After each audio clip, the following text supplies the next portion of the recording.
Well, here we go. 3 Mormons. Let's see what spin they're putting on today to tell us that Mormonism is God's truth restored to the earth so that everyone can be living on not living on or even near Kolob. Well, yeah, living on this earth in its glorified and exalted state with your family forever. And then maybe later you get your own solar system, but we'll leave that for later.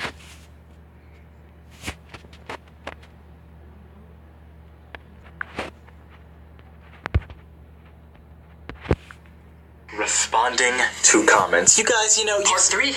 This is part 3, isn't it? They just say so many crazy things. And so many edifying and wonderful things as well. We gotta respond to some of them. Is that what I sound like to you? Is that what I sound like to you? Quick, just... I'm doing you. I'm doing you. So the syntax of your sentence, Kwaku, the juxtaposition of the way that you speak sometimes is just mind-blowing to me. How are we friends, right? It just works. Alright, so on our episode, What to Expect Going Into a Sunday, this is from Patrick Lairley, or Lairley. You briefly mentioned no crosses in your church. What do you think of the symbol of the cross? I wear one. If you wear a cross, I think it's totally cool. No, you do you. Yeah, you do you. Honestly, people think that Mormons hate the cross, as if it's like a vampire hating the cross. Yeah, it's like burn or something. No, the cross is a beautiful symbol. It's a symbol that has been used throughout Christianity. And I'm not going to downplay that symbol at all. We don't use crosses in our churches. And that's not to say that we don't have paintings with Christ on the cross or things like that. But we just simply don't parade the cross around as if it's the representation of our church. We believe that Christ was crucified, but he still lives again. He rose from the grave. He still lives again. So I know a couple of faithful Mormons that are converts to the church that still wear their crosses. Early Mormons, a lot of them still wear cross necklaces. It's part of their culture. What I said one time on a comment was, if it makes you feel closer to the divine, if it reminds you of Jesus Christ and everything that he has done for you and prepares you to have a good day, wear a cross. Yeah. I don't care. Wear a cross. I've got a Moroni necklace I wear sometimes. Do you really? Yeah. So, how about if it made me feel closer to Christ drinking a glass of Cabernet Sauvignon and imagining I was at the Last Supper? How's that work, Ian? Nah, that one's still a problem, but, crosses are cool now. I don't really have any quotes, and I don't think I'm going to dig any up from the brethren at this moment. But, back in the day a little bit, I think that, we heard a lot of things about it represents the dead Christ and the whole thing. But you guys are pushing the, if it feels good, do it. Whatever your thing is, we're all into individuality. And Christ, is very accepting. And the LDS Church is more and more accepting. And what is Jesus loosening up? Is that what it is? Did he go to Hawaii and decide to hang loose, guys? Is that what's going on here? Because it seems like you're marketing things in a way that doesn't sound like the Mormonism I've known for many years. Marketing. Isn't that what this channel's about? Friend Laura made it. I'll show you. My friend Laura made it. She's a Canadian Catholic, and she made it for me, and I love it. It's one of my favorite things. Also, I wear garments. I don't need to put anything else on to remind me of Jesus. I got it. That's all I need. All right. So Fred Hammond on the Mormons Respond to Atheists with Greg Trimble episode, he said, "What's the attitude towards gay people in the Mormon Church? My gaydar is telling me that at least 2, if not all 3 of these young gentlemen are gay. How is that working out?" First off, he's using gaydar, a slur that is insensitive, to prove that Mormons are homophobic. Yeah, it's basically saying, gay people are treated badly. Well, Mormons are homophobes. So my gaydar's going out. These guys are gay. How could they be Mormon? Ha, you're gay. How dare you be gay? And Mormon. Mormons are homophobes. You gays. It's such a ridiculous... It doesn't make any sense. It doesn't make any sense. Okay, Ian is actually married to a woman, and she's great. Yeah, she's been on the show. Yeah, you can go watch episodes with her where she corrects all my horrible dating tips. Greg is also married, and I am straight, but not married. And guess what? Neither you, me, Greg, Sienna are homophobes. Yeah, and also we have an episode that's already come out with Peter about how we can minister to the LGBTQ community better. How we can be better allies to the LGBTQ community. So, Sorry, Fred. Sorry, we're not homophobes and we're straight. All right. So this was on the what? Okay, so this is a pretty major point because Mormonism claims to be the restored gospel of Jesus Christ, but not only that, the restored holy order, the true religion from the days of Adam, supposedly. The Old Testament is more strongly represented within Mormonism than any Christian or so-called Christian faith that I'm aware of, because, as we are told, we're restoring a pure and ancient order that was given to Adam and to Enoch and so on and so forth. That all truth is circumscribed into one great whole, and we've got it in Mormonism, that it was done right with Adam and the patriarchs. And, well, Moses, according to Moses, people that were gay needed to be killed. Killed. Okay? It wasn't about being sensitive and ministering to the LGBT community. I don't know about T, the transsexual. I don't think they did operations back then, but it said to kill them. And if a man lieth with another man like a man lieth with a woman, or whatever it says, kill him. It's straight. It's very explicit. Homophobes. Phobe meaning fear. Where did the fear? Where's this homophobe thing coming from? Well, let's think about some movies that those Jews in Hollywood have produced, or maybe some of the ones that the folks guiding the LDS church and directing or controlling or approving of what went into church movies, church videos produced by the LDS church have shown us. What do we see about the whole Sodom and Gomorrah thing? Okay? Angels, or maybe it's, Shem and somebody, whatever, holy men come to Abraham and tell him, hey, we're going to have to take this city down. And basically everyone's just going to get roasted, burned alive, because there's a lot of wickedness going on. And Abraham's like, oh man, come on, I'm such a merciful guy. Maybe God will be merciful if I pray really hard or something. Can we, at least save the nice people that aren't gay? So they go in there and they look around, and the angels hang out at Lot's house, Lot and his family, and all these gay folks, these gay dudes, come over there, and they're crowding around, and they go, bring out those angels, that we may get to know them in the way that gay people like to get to know other boys, like Tommy and the Turd Burglars.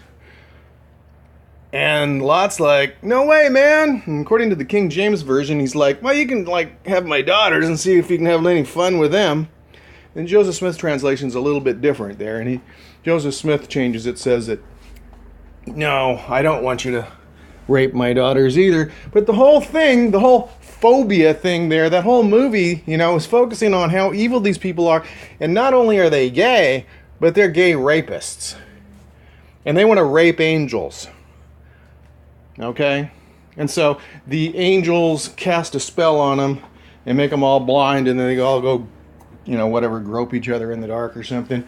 And they leave, and then the angels take Lot and his family out of there. Tell them not to look back at the city because it's so wicked they shouldn't even look back. And Lot's wife looks back one time to see what the hell's going on as they go over the hill or something, and God gets pissed and turns her into a pillar of salt. For looking back, just to say, well, we had some friends back there. I don't know if any of them were gay or not. For there to be that many people, all these gay dudes must have married some women to reproduce. So God burns the women, he burns the children and their gay dads, who were apparently a bunch of gay rapists that wanted to come rape angels. So that's where we get homophobia, guys. From the Bible. From your God, from Yahweh. From Moses, or whoever the heck wrote this crap and said it was Moses, And then from the Jews that wrote that, and the Jews that promoted it in Hollywood, and the Zionists that run Mormonism, that put it in LDS films so that we could have something to watch on Sabbath day and keep the Sabbath day holy so we wouldn't be watching like NFL football or taking our family to the beach and doing something worthwhile. We could be doing something holy, edifying, something to help us keep the Sabbath day so we wouldn't be like those, poor people who broke the Sabbath in Moses' day and Moses was commanded to just kill them as a group activity. Kind of a learning exercise. Does that sound like cult mind control? Group activity, killing people? That's like really nasty, mind control. That's like, trauma-based mind control. Yeah, we're just going to kill these people because they, picked up a few sticks or I don't know what they did. Got playing pin the tail on the Israelite. Okay, so all these things that these guys are saying, we're not like that. We're like totally cool. We minister to the gay community. We're so righteous and accepting. And God is supposed to be unchanging according to the Bible and according to the Book of Mormon. It for sure is. God will cease to be God if he doesn't keep doing what he's supposed to be doing. He has no shadow in changing. This is in the Book of Mormon. But no, we're just sweeping it under the rug. Never heard of such a thing. All of these things, all these cultural issues, like Greg Trimble, was saying all these bad cultural issues within Mormonism, but he doesn't blame it at the top. Well, that's where it comes from. It comes from the top. It always comes from the top, and it came from the top again, and you guys trying to sweep it under there and act like it's a cultural problem that came from somewhere else. No, it came from your God, the one that's supposed to never change. So if you're not into killing queers now, okay, you don't have to keep the law of Moses, but what, God feels better about gayness now? He does? Everybody's a total perv that wants to do that, right? Nobody's born, like in the wrong body, because God wouldn't screw up. Spencer Kimball said that was blasphemy to say that, that these people were born that way. They had to actually choose it. Of course, people say that he was a closet queer. So, was he born that way? Or is that just part of their, Masonic, high-level Luciferian religion? Who knows? Just speculating there, huh? Let somebody else ask about that. Let's keep going with the three Mormons justifying the ever-changing dogma that Yahweh gives us. He's even changed his name. He's got a new name, but he's revealed it. Is it Yahweh? And his son's got that new name, Jehovah? Well, they said it was always his name, except for the Catholics had to invent it for him in the 13th century. But he has it somehow in the pre-existence. Maybe he has a time machine, came through and got it from the Catholics and took it back. But why would you get your name from the Church of the Devil? From a monk who was an occultist. And his name was Martini, for God's sakes. Was he an alcoholic? What to expect when going into a Sunday? Martin, any gays? Alright. Are we finally admitting there's only two Mormons? Your token female is not only gone from the show, she's also removed from your logo. How about a show that talks about her apparent irrelevancy? First off, let's dissect this. Yes. Are we finally admitting that there's only two Mormons? Admitted it already. We've already said it in the comment section. We even said it in, I think, an episode one time. Whoever made that comment, that's just awesome. I just like to reach out and say that was rich. Yeah, we literally said, here's the deal. There's two of us. Shelly couldn't make it from scheduling reasons. And that's it. We'll try to have a guest on a lot, so we keep it as three Mormons. All right, and we keep going here. Your token female is not only gone from the show, she's also removed from your logo, period. She's not in the logo, that is correct. But I want to examine how people think that they can use the word token to describe a human being as a... I'm going to help you out with that. I think might be a little before your time, Quacku. There was a show called The Simpsons. They were pretty funny sometimes, a little sacrilegious, and they were a big part of our whole family problem. Back when I was pushing the family home evening thing, saying, it's time for family home evening! And that rather messed up wife of my youth would say, and guess what? You can go to hell, because I'm gonna watch The Simpsons. Right here with my remote control on this couch. You can take the children and go get a snack or whatever the hell you want to do, but don't screw up my Simpsons. Well, in The Simpsons, there was something depicting that, and they said, token black person, or something, on some panel I don't know. Maybe it was a jury with 11 white guys and 1 black guy. I don't know. That's where it comes from, Quacku. A token. Just like, the tokens of the holy priesthood? Well, I'm not sure about that, but yeah, you guys are going to acknowledge that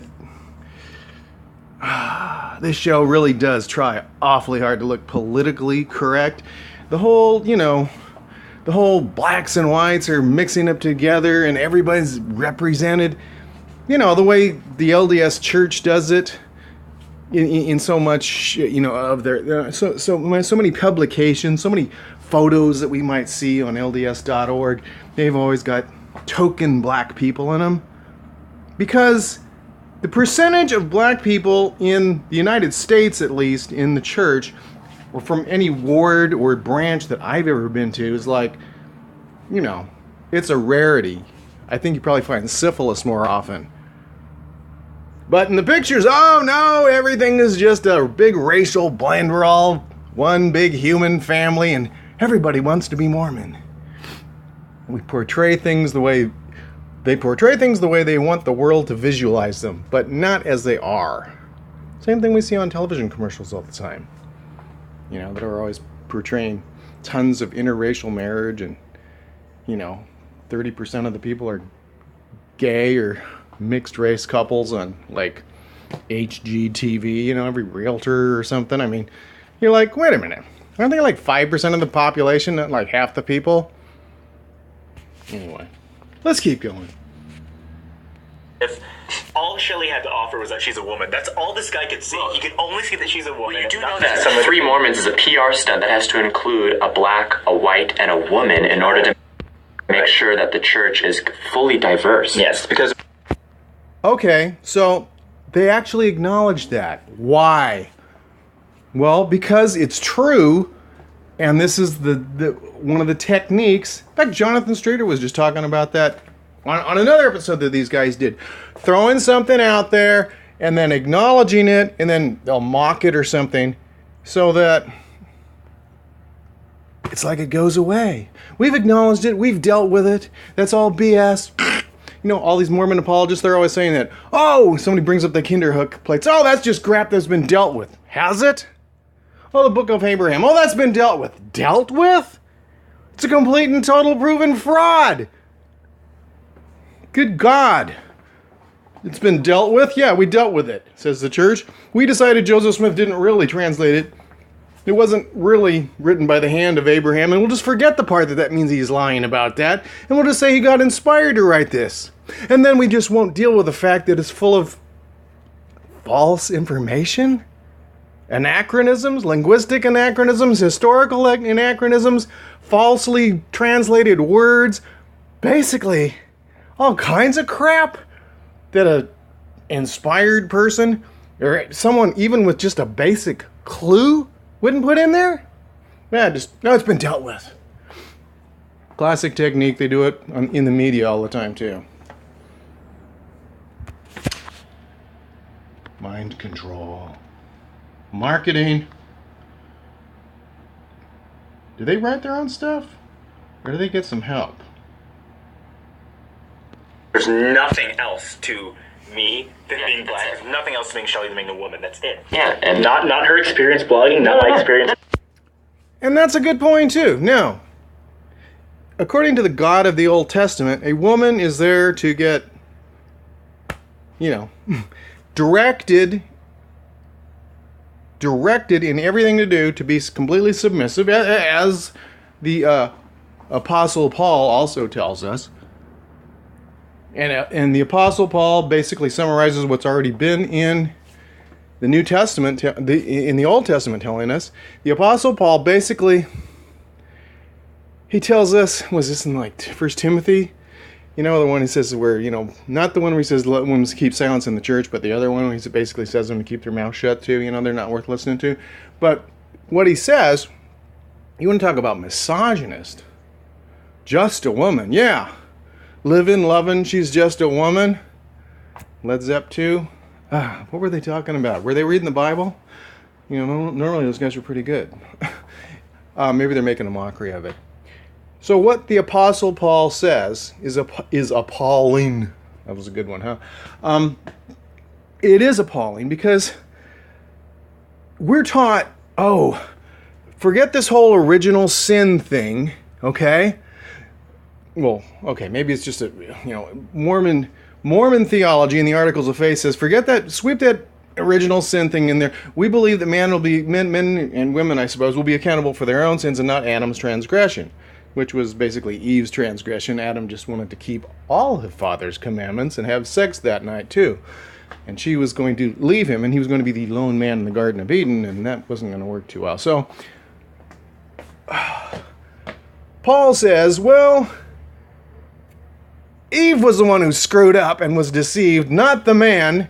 Therefore, all women are basically second-class citizens.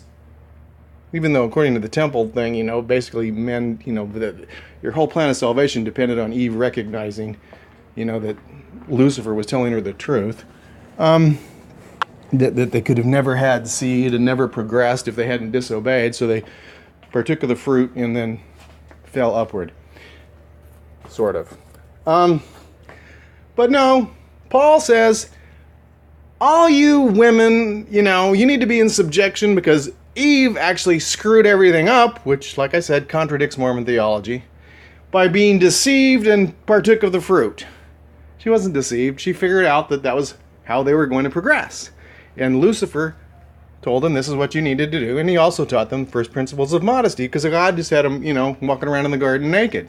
No wonder Abraham looks like that in Figure 7.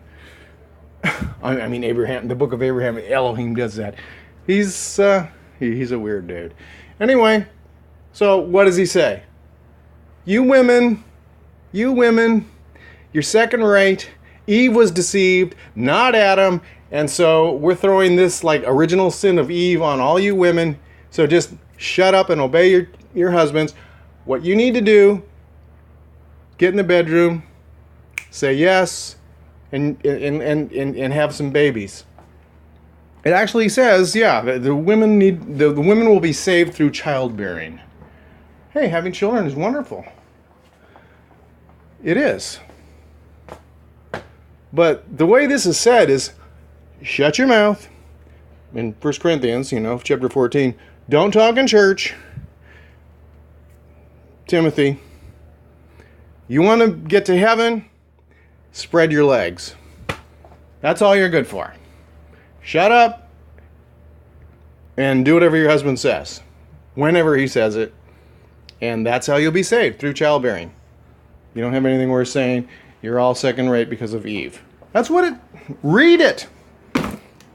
So, sorry, Quacku and Ian.